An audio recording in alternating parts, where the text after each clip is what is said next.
Right, we're live. We're not live. Okay, hi. We're recording. You've got a lot of sun there as well. I know I do. Thought I'd come and sit outside in the really garden. nice. So Annie, why don't you start by telling people your name? Who are you? My name's Annie Shurborn, and I was a sustainable fashion and textile designer from 1990, and I advised DEFRA for 5 years on their sustainability roadmap, and that meant that I met people like the CEO of Levi's, CEO of IKEA. I was what was called a full stakeholder, and I wrote about what we needed to do in terms of cradle to cradle manufacturing rather than design for obsolescence. And I also advised with regard to waste disposal before the sea was full of plastic, but arguably it might have been full of plastic because of the way people treat the material world. Yeah. Well, yeah. You're an interesting person to know, and yeah, I've just got into the thought, like, you know, I know a lot of interesting people, and you know, I want to start like documenting them and having a place where they can have their thoughts and ingenious and rest of it, you know, seen and heard by other people. Yeah, that's a good idea. I think we're storytellers. I mean, human beings are storytellers. Yeah, if you stop anyone and you say, "Hey, what's your name? What do you do? Where do you come from?" You can ask them questions, and if you listen and they're prepared to give you the time of day, they'll tell you their stories. And you don't always have to buy them a drink. Sometimes a cup of tea will do. So, yeah, the stories of the climate and the stories of the planet are arguably some of the most epic stories that we are hearing in our generation, or in our generations, because arguably these are stories about the ends of humanity. So what can an individual person do, you know? Well, I think an individual person can do quite a lot. I think an individual person can change the world. And I think if lots of individual people take it upon themselves and believe that they can change the world, that they could make it happen. So I think an individual can do a lot. An individual can inspire people. I'm walking the Camino at the moment. One of the things I like to do most is pilgrimages. I've done a number of pilgrimages in my life, usually to sacred places, but not just one religion, although this one is the pilgrimage of St. James, which I've done once before across the mountains in the top of Spain, and now I'm walking up the coast. And I needed to do this because of burnout.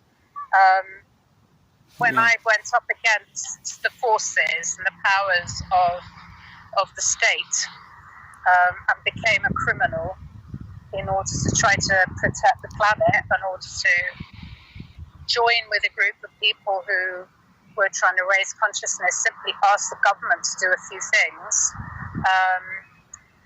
And of course the government hasn't done it because they're vested interests. But the tools of power that I then experienced were so ferocious. I mean, people would describe me as sensitive or a delicate soul, because I'm also an artist and a yoga teacher, so I care about people deeply, and I care about just loving life, making beautiful things. And this sustainability issue, you know, what can I do? And law abiding. And so... Well, with the current laws in the UK, you can't really affect government policy by abiding by the law right now.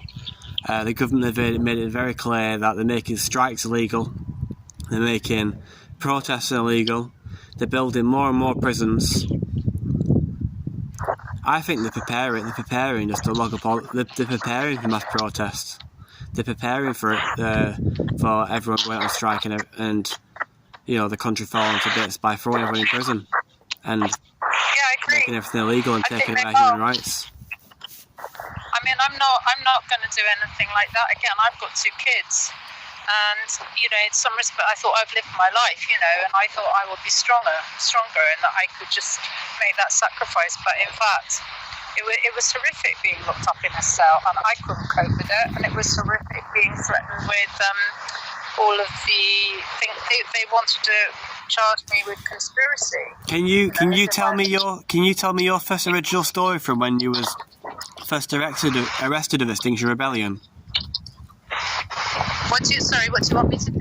Your story when you was arrested. Do you remember your first ever arrest with Extinction Rebellion? Yeah. I will tell you. I had some friends who were artists, and the only thing I knew about Extinction Rebellion was that they did amazing things. Dan Harvey and Heather Ackroyd, amazing things. They're world-famous artists. They do things with grass. And I think one of the things that they did in the first rebellion, when no one knew what was going on at all, was to get a horse and somebody clothed themselves in grass, like turf, a garment, and rode across one of the bridges. So like beautiful statements like that, art statements. And I had a friend who said, "Hey, look, Annie, there's this thing going on, pink boat at Oxford Circus. You go along." Yeah. And so I went along, and I had seen it on the news before. And the police were dancing with the protesters, and it seemed like it was okay. The protesters had been given Marble Arch. I didn't know about that, where they could all gather and have tents, but I didn't know about that at that point. So I just went to Oxford Circus, and I sat down on the ground listening to young people talking about the very subjects that I've been studying since 1990. And I thought, yeah, this generation, they're really going to do it. But previous to that, also, I had a degree level in teaching yoga for post-traumatic stress disorder in the military. This has been given to me by an American organisation called Warriors at Ease. And I did my mentorship with Annie Opperlin, and we were working with even a colonel from the Pentagon who had PTSD, various Red Berets, special forces who have post-traumatic stress. So the story actually begins when I was taking a colonel woman and my friend David, who was a Vietnam veteran, to see the changing of the guard, and they were in London, these Americans. And it was the day of the school strikes, and they didn't know anything about this. And I watched as these wave after wave of young people came down the Mall, calling after Greta Thunberg for us, our generation, supposedly. Of course, not our generation. We can't be personally blamed for it. To do something, and I just burst into tears. So that is why, when my friend said, go and listen to this Extinction Rebellion thing going on, the pink boat, I did, and I sat down. 20 minutes later, I was surrounded by 4 policemen, and one of them said to me, "We want you to stand up and move." And I went, "Why?" And they said, "We want you to stand up and move to Marble Arch." And I went, "I don't want to stand up and move to Marble Arch." And they said, "Oh, we're going to arrest you." And I just said, "Well, arrest me then." So I was the first person they picked on, a nice older lady. Yeah. And BBC cameras were there, and I was on the news that night, being arrested, saying, "Oh my goodness, darling, what's your name? Oh, young man," but just sort of completely shocked. I then spent 6 hours in the back of a police van without water, and in the front was Sue Parfitt, Reverend Sue Parfitt. Oh. I then spent 6 hours on the ramp in on Savile Row Police Station. For those of you who don't know, pause it there a sec. For those of you who don't know, Sue Parfitt is how old? How old is she now? 80? Oh, yeah, 88? well over 70. Probably I think she's in her 80s. She's in her late 80s. I know she's in her late 80s, and she's a reverend. Well, she is a reverend, that's right. And a sweet little old lady, reverend, and it was in the back of was in the police van with you. Well, she was sitting in the seats in front, and I was in this sort of kind of tiny cell with a ledge that's not big enough to put your bum on, with some acrylic semi-see-through glass in front of me and another protester opposite me. And by shouting at me, she could tell me what was going on. So anyway, it took 6 hours, and Sue Parfitt and I were chatting. It was Maundy Thursday. It was the day before Good Friday, and she was saying, "We are with our Lord. We are with our Lord in Gethsemane. This is a great honour and privilege spiritually to be doing this." I'm like, all right. Anyway, they then took me through the whole process of DNA, fingerprints, the Hugh Grant kind of profile photos, and then they put me in a cell, and my blood pressure went up, and I was in the cell for 6 hours, and I rang the bell. And I said, "I've got a headache, please could I have some paracetamol?" And they said, "Well, we can't give you any paracetamol. You have to see the doctor, the police doctor." So about half an hour later, the police doctor came, and my blood pressure had gone so high, they thought I was either going to have a stroke or a heart attack. And they released me immediately. When I got outside, it was 1 o'clock in the morning, and I didn't know that the people sitting outside were Extinction Rebellion people waiting for people to be released. So I just got a taxi and went home. And the next day I was absolutely terrified. So I had to actually go to Marble Arch and try and find my friend Dan. Well, find their friends Dan and Heather, and find out what was going on. And then I found that what I had to do was to join my local Extinction Rebellion group. And I did, and the first person I sat down next to was our friend Morgan. Yeah. And pretty much the rest is history, because, well, and I'm afraid that I went to court, and the magistrate trying me spent 5 minutes telling me how much he admired me and how brilliant I was, and then he said, "Unfortunately, you have broken the law," and he gave me a fine, and that was it. And I got convinced to join a JSA action. I just had a new hip, and I found myself being helped onto the top of an oil tanker instead of standing in the road.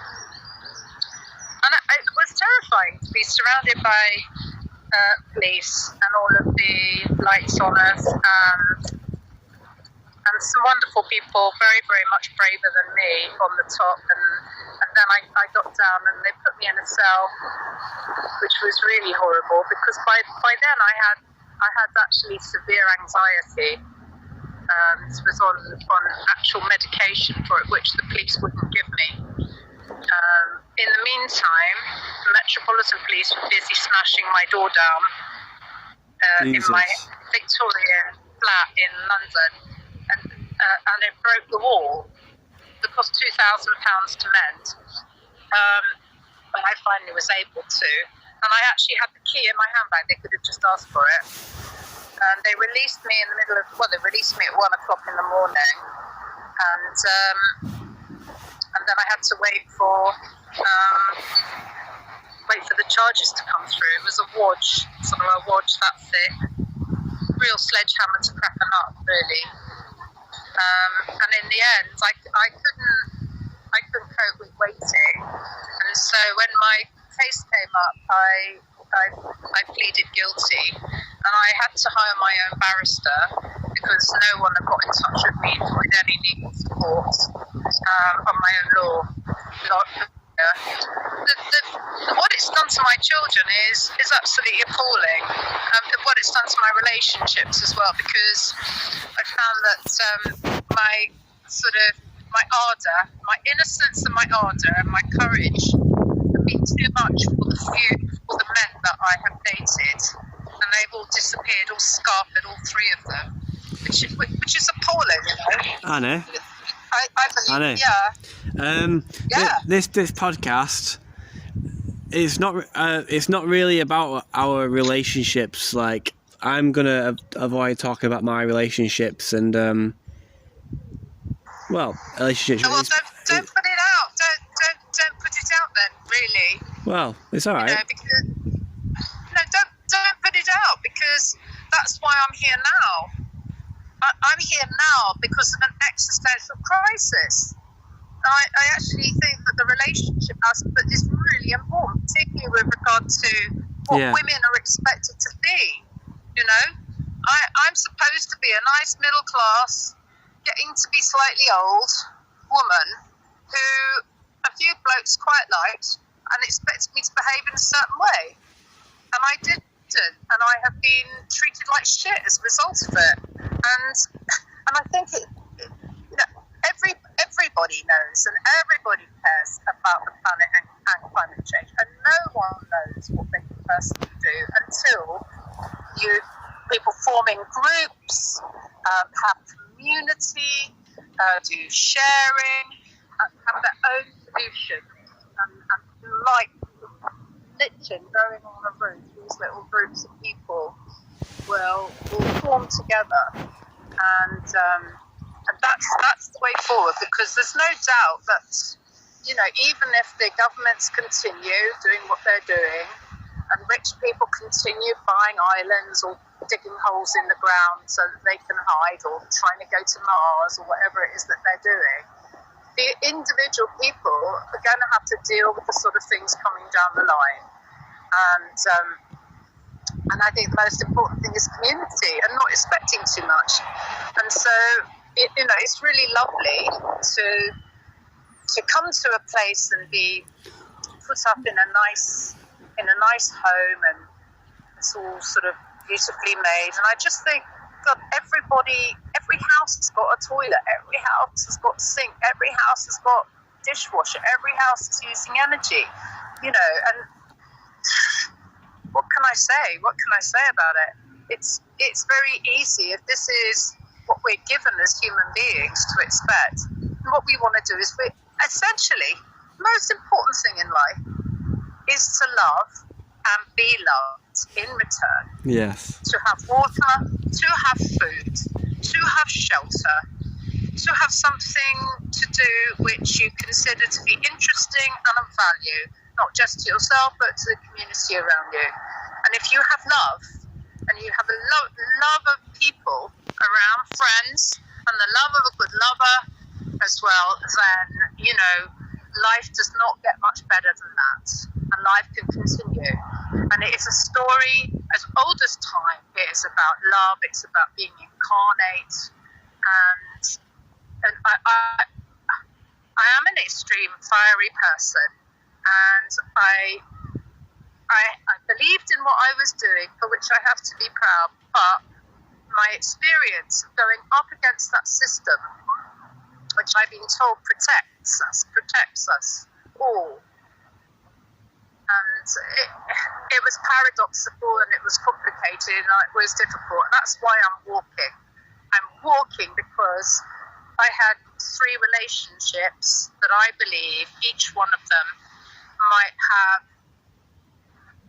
lasted if it hadn't been for my activism. And I take full responsibility for that, because there was something in me that was so full of love, and just expected other people around me to kind of go, yeah, all right, Annie, and like hold the space for me. And I found that they didn't. They didn't. And I'm not going to blame myself for it.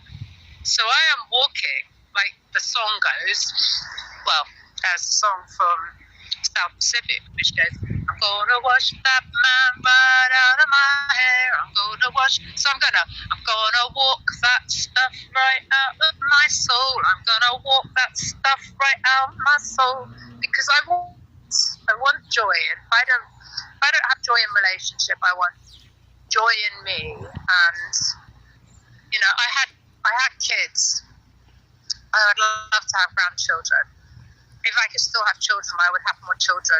I think life is a gift. Life is really wonderful, and It is. I mean, I started capitalism when Saddam Hussein set fire to the oil wells, and at that time the ozone layer was the issue. And I just asked, what can I do? What can I do? I'm still here. And so I did. I changed my practice, and I made things that fitted into the world design scene on their own merits, but that were environmentally friendly. Annie, yeah. quick question. How much battery life have you got left?